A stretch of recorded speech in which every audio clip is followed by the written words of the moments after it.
No చెప్తే ముందుకు పోవచ్చు, నో చెప్తే ముందుకు పోవచ్చా? అరే నో అంటే కాదని కదా సార్, లేదని కదా సార్, నో అంటే నేను చెయ్యలేనని కదా అని మనం ఆలోచిస్తూ ఉంటాం. Yes, say no to get success. ఏంటి ఈ నో అంటే?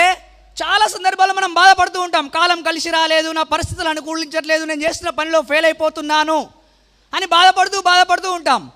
ఆ బాధ మనకి ఈ క్షణంలో కలిగిన బాధ మరొక క్షణంలో ఇంతే బాధగా ఉంటుందా? ఈ క్షణంలో కలిగిన ఆనందం మరొక క్షణంలో ఇంతే విధంగా ఉంటుందా అంటే ఉండదు వాస్తవానికి. కానీ మనం ఏం చేస్తామనంటే ఆ బాధనైనా దాన్ని కంటిన్యూ చేస్తూ ఉంటాం. వాస్తవానికి ప్రతి క్షణం మారుతూ ఉంటుంది, ప్రతి నిమిషం మారుతూ ఉంటుంది, ప్రతి గంట, ప్రతి రోజు, ప్రతి వారం, ప్రతి నెల, ప్రతి సంవత్సరం అన్నీ మారుతూనే ఉంటాయి.